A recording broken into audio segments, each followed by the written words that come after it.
தொகுதி மறுவரை மசோதா தமிழ்நாட்டில் இப்போ அரசியல் ரீதியாகவும் பெரிய புயலை கிளப்பி கொண்டிருக்கக்கூடிய நிலையில் மத்திய உள்துறை அமைச்சர் அமித்ஷா அவர்கள் நிறைய விளக்கங்களை அது தொடர்பாக அளித்திருக்கிறார் அப்படிங்கிறத பார்க்குறோம்.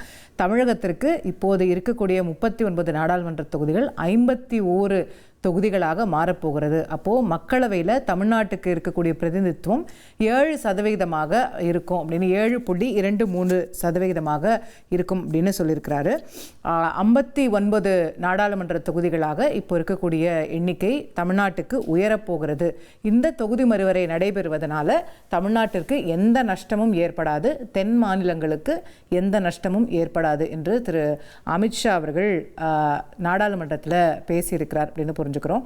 இந்த நம்முடைய செய்தியாளர் ரமேஷ் கூடுதல் விவரங்களோடு இணைகின்றார். ரமேஷ், அவர் என்னெல்லாம் பேசியிருக்கிறாரு விரிவா சொல்லுங்க. அதாவது இந்த தொகுதி மறுவரையில தமிழகத்திற்கு எத்தனை இடங்கள் கிடைக்கப் போகிறது என்ற ஒரு பெரிய கேள்வி இருந்தது.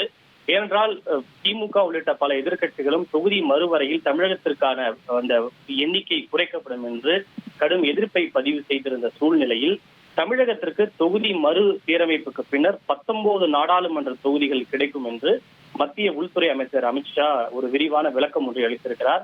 இந்த மகளிர் இடஒதுக்கீடு மற்றும் தொகுதி மறுவரையறை மீதான மசோதாவின் மீது பேசிய உள்துறை அமைச்சர் அமித்ஷா அவர்கள் இந்த தொகுதி மறுவரையறை காரணமாக தென் மாநிலங்களுக்கு இழப்பு ஏற்படும் என்று ஒரு தவறான பொய்யும் கட்டுக்கதையும் பரப்பப்படுகிறது. ஆனால் உண்மையில் சொல்ல போனால் இந்த தொகுதி மறுவரையின் காரணமாக தென் மாநிலங்களுக்கு கூடுதல் தொகுதிகள் தான் கிடைக்கப் போகிறது என்கிற ஒரு விஷயத்தை தெரிவித்திருக்கிறார். ஒவ்வொரு மாநிலத்திற்கும் எத்தனை தொகுதிகள் கிடைக்கப் போகிறது என்று பட்டியலிட்ட அவர் தமிழகத்திற்கு எத்தனை தொகுதிகள் கிடைக்கப் போகிறது என்பதையும் அவர் பட்டியலிட்டிருக்கிறார். தமிழகத்திற்கு தொகுதி மறுவரைக்கு பின்னர் மொத்தம் 59 தொகுதிகள் கிடைக்கும் என்று தெரிவித்திருக்கிறார். தற்போது தமிழகத்தில் 39 மக்களவை தொகுதிகள் இருப்பதாகவும் இது 543 என்ற மொத்த எண்ணிக்கையில் பார்க்கும் போது தமிழகத்தினுடைய சதவீதம் 7.18% இருப்பதாகவும், ஆனால் தொகுதி மறுவரைக்கு பின்னர் அது 59, அதாவது மொத்தம் 20 தொகுதிகள் தமிழகத்திற்கு கூடுதலாக கிடைக்கப் போகிறது என்று தெரிவித்திருக்கிறார். நாடு முழுக்க இருக்கக்கூடிய நாடாளுமன்ற தொகுதி எண்ணிக்கை 816 உயர்கின்ற போது தமிழகத்திற்கான 59 இடங்கள் என்பது 7.23%.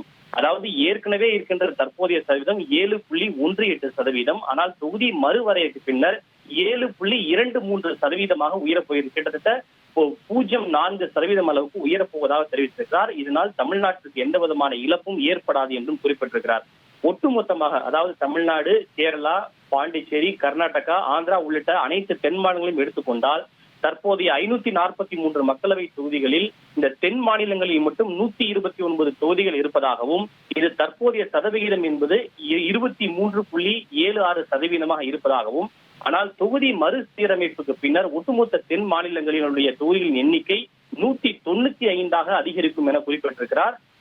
அந்த சதவீதத்தை பார்க்கின்ற போது 23.97% என்று குறிப்பிட்டிருக்கிறார். அதாவது தற்போது ஒட்டுமொத்தமாக தென் மாநிலங்களில் இருக்கக்கூடிய தொகுதி எண்ணிக்கை 23.76%. ஆனால் தொகுதி மறுசீரமைப்புக்கு பின்னர் ஒட்டுமொத்தமாக தென் மாநிலங்களுடைய அந்த சதவீதம் என்பது 23.97% இருக்கும் எனவும் குறிப்பிட்டிருக்கிறார். ஏற்கனவே முந்தைய ஆட்சியில் கொண்டு வரப்பட்ட தொகுதி மறுசீரமைப்பு சட்டத்தை என்ன இருந்ததோ அதையே தான் நாங்கள் கொண்டு வந்திருக்கிறோம். அதில் ஒரு புல் ஸ்டாப்பை கூடவோ கமாவை கூடவோ நாங்கள் மாற்றவில்லை எனவும் உள்துறை அமைச்சர் திட்டவட்டமாக தெரிவித்திருக்கிறார். எனவே இந்த தொகுதி மறுவரை மசோதா காரணமாக தென் மாநிலங்களுக்கு எந்த விதமான இழப்பும் ஏற்படாது, பலன்கள் தான் கிடைக்கப் போகிறது என உள்துறை அமைச்சர் அமித்ஷா திட்டவட்டமாக தெரிவித்திருக்கிறார். நன்றி ரமேஷ், விரிவான தகவல்களை வழங்கியதற்கு. இந்த தொகுதி மறுவரையறை விவகாரம் இந்த தேர்தல் நேரத்தில் தமிழ்நாட்டில் ஒரு அரசியல் ரீதியாகவும் புயலை கிளப்பி கொண்டிருக்கக்கூடிய நிலையில் இன்றைக்கு திராவிட முன்னேற்ற கழகத்தின் சார்பில் மிகப்பெரிய போராட்டங்கள் முன்னெடுக்கப்பட்டிருக்கக்கூடிய நிலையில் தமிழ்நாட்டிற்கு 59 எம்பிக்கள் கிடைக்கப் போகிறார்கள்.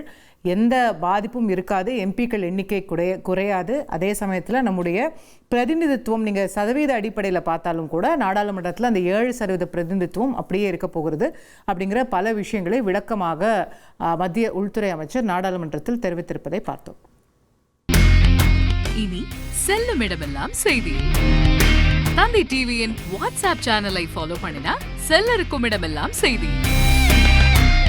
இதோ QR கோட், இப்பவே ஸ்கேன் பண்ணுங்க, ஃபாலோ பண்ணுங்க.